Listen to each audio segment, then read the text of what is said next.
There are two Quran verses related to the order of hijab. Quran, Surah Al-Ahzab, verse 53 and 59. Quran, Surah Al-Ahzab, verse 53. When you ask, the wives of the Prophet, for anything, ask them from behind a curtain. That will be purer for your hearts as well as their hearts. It is not right for you to cause annoyance to the Messenger of God or for you ever to marry his wives after him. Indeed, that would be an enormity in the sight of God.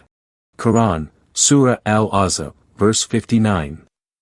Tell thy wives and thy daughters and the women of the believers to draw their cloaks close round them. Why did Muhammad reveal these verses? To understand that, we need to see the events behind the verses. Hadith Sahih Bukhari, Volume 1, Book 4, Number 148 explains the event behind the Quran, Surah Al-Ahzab, verse 59 Revelation. The wives of Muhammad used to go to Al-Manasi, which was a vast open place near Baqiya at Medina, to answer the call of nature at night. Umar ibn al-Khattab did not like what he saw. Astaghfirullah Azim.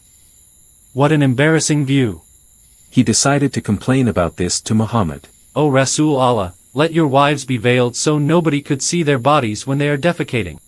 But Muhammad ignored him. Umar angrily thought in his mind. He does not consider it as a big problem. One night, one of Muhammad's wives, Sauda bint Zam'a, went out at night to Al-Manasi to defecate. I better follow her. Boo, what a relief. O Sauda. By Allah, you cannot hide yourself from us, so think of a way by which you should not be recognized on going out. Umar, what are you doing here? Are you watching me? Astaghfirullah. What's wrong with you? How disgusting. Sauda was embarrassed and left the place quickly. Sauda met Muhammad in Aisha's house. O Rasulullah. I went out to answer the call of nature and Umar scolded me for not covering myself enough. No worry, Sauda. Allah's revelation just came to me. Permission has been granted to you that you may go out for your needs. Umar later came to Muhammad. O Rasulullah. Good and bad persons visit you, so I suggest that you order your wives to observe veils. After Umar requested several times, eventually Muhammad gave in. Oh, all right. Here, Allah revealed Quran, Surah Al-Ahzab, verse 59. O Prophet, tell thy wives and thy daughters and the women of the believers to draw their cloaks close round them. Wow, Allah sent a verse based on my request. Umar did not ask Prophet Muhammad to reveal the Quranic verse of hijab because he respected women. No, far from it. He just disgusted to see Sauda's body when she answered the call of nature. But what kind of man liked to peek at his best friend's wife when defecating? The following hadith shows a clear example how Umar disrespected women. Musannaf ibn Abi Shayba, number 6382. Anas reported. Umar saw one of our maidservants wearing a veil and he flogged her. Umar said, do not resemble free women. Muslims nowadays claim that Islamic veil is the symbol of respect toward women. If that's so, then why Umar flogged the female slave for wearing a veil? Umar certainly hated women. Take a look at this following hadith. Hadith Imam Muwatta Malik, Book 30, number 14. A Muslim came to meet Umar ibn al-Khattab. Oh Umar, I need your advice. What is your problem? This is my situation. I have a Jariya and I used to be intimate with her. My wife disliked it. She went to my Jariya and suckled her. When I would like to approach my Jariya again, my wife told me I am not allowed to do so anymore, since she had suckled her. She is our relative now. You cannot be intimate with her anymore. Umar then ordered. Beat your wife and go to your Jariya again. Kinship by suckling is only by suckling babies. So the Muslim did exactly what Umar told him to do. This is for trying to prevent me to approach my Jariya. Then he approached his Jariya again. Umar was a violent man who did not hesitate to enslave, beat, flog, betray women, even advised other Muslims to do the same thing. Muhammad also supported Umar's violent tendency toward women by saying, a man will not be asked as to why he beat his wife. Muhammad and Umar were just two of a kind, a kind of men who used violence to control women around them. The hijab order came out of their hatred toward women. Al-Suyuti mentioned another event behind Quran, Surah Al-Ahzab, verse 53, in his book Asbab al-Nuzul Quran. One day, Talha ibn Ubaydillah came to his cousin, Aisha, and chatted with her. Muhammad came and he did not like what he saw. Don't you ever come here and talk to my wife alone again. But Aisha is my cousin, and Allah knows that neither I nor she said anything abominable. There is none more jealous than Allah. There is none more jealous than me. Talha left Aisha's house angrily. Muhammad refrain us from marrying our cousins, yet he marries our women after we die. Therefore, after he dies, I will surely marry Aisha. Muhammad was shocked when he heard that. Oh no, you don't. Allah just said that it is not right for you to annoy Rasul Allah nor marry his widows after him at any time. When you ask my wives for anything you want, then ask them from behind a screen. Quran, Surah Al-Ahzab, verse 6 says, "The Prophet is closer to the believers than their own selves and his wives are their mothers. You cannot marry your own mother." Since then, Muhammad's wives always had to wear hijab or niqab whenever they met any man who is not their relatives or husband.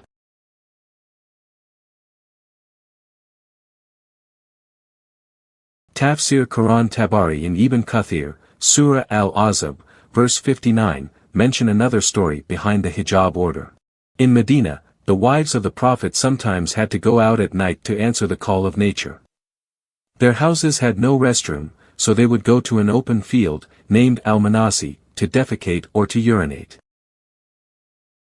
On the way to go to Al-Manasi, some young men would harass and tease them.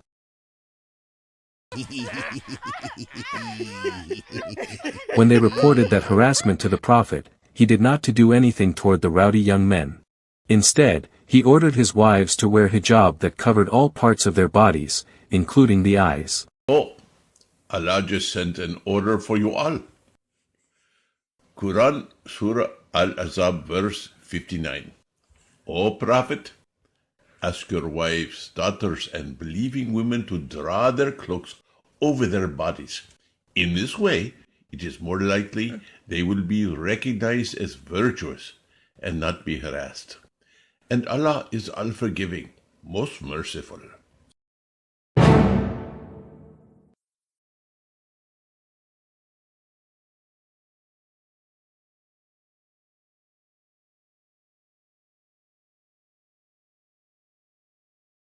In the first case, the problem was because of the lack of clean toilet facilities among the Muslim society. Prophet Muhammad did not do anything to improve the sanitary facilities for them. The intention of hijab was to cover up the wives while still doing their business to answer the call of nature in a very primitive way. As the solution of the toilet problem, the hijab functions as a portable outhouse that enabled the Prophet's wives to defecate on an open field without exposing their bodies to Umar. This portable outhouse is definitely not necessary for women nowadays because they have much better toilet facilities. The next hijab event was about a husband's uncontrollable jealousy toward his wife. Not only that, the Prophet apparently was a control freak as well. While he freely be intimate with many women around him, Muhammad wanted to be sure that all of his many wives would be widows forever after he died. To accomplish this, he revealed Quran, Surah Al-Ahzab, verse 53, "It is not right for you to cause annoyance to the Messenger of God or for you ever to marry his wives after him." The source of the problem is in Prophet Muhammad's mental health, yet he punished his wives by wearing hijabs that function as a portable jail. He even told them to just stay at home in Quran, Surah Al-Ahzab, verse 33. Would wearing a hijab could cure the husband's mental problems? The last case was about rowdy young men harassing the Prophet's beautiful wives. He had all the power in Medina to control these young men, to order them to behave, but he didn't do it. Instead, he put all the blame on his wives by forcing them to wear the hijab that cover all parts of their bodies, even including the eyes. that kind of covering would certainly limit their eyesight and mobility. My question is, can a veil or hijab alone protect women from the hands of sick-minded men? The answer is emphatically, no.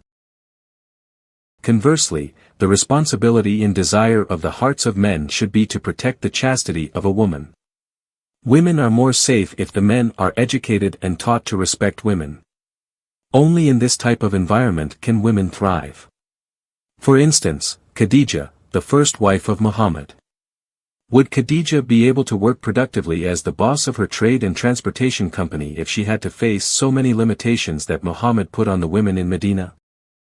To be able to run her business, Khadija had to deal face to face with her employees, camel riders that were mostly men in her office. Under Islam, she wasn't allowed to be alone with them. That kind of limitation would severely restrict her ability to conduct her business. Under Sharia, Khadija would have to ask a permission from her husband or male family member to have a career. This is laughable since Khadija was the one who provided for Muhammad throughout their 25 years of marriage. She supported the Muslims during the boycott time in Mecca. She couldn't do that if she had to just stay at home, such as the order in Quran, Surah Al-Ahzab, verse 33. She thrived and was respected in Mecca because the pagan Meccan community upheld her freedom and rights to pursue what she wanted. Muhammad ignored all of these, and decided to revoke women's freedom with misogynic orders such as Quran, Surah Al-Ahzab, verse 53 and 59. Because of this, millions of women in Islamic countries simply don't have freedom of choice. Hijab for them is a forced legal requirement. Those women who prefer not wearing hijab could face deadly consequences. They could have their faces slashed with razors, have acid thrown in their faces, or they could be killed and imprisoned until the Islamic regimes were able to enforce compulsory veiling and establish their rule. In the past, Muhammad went mad, therefore he suppressed women. After his time, Muslim leaders follow Muhammad's madness to the extreme, to the point of killing women in the name of Islam, as in the recent slaying of Mahsa Amini.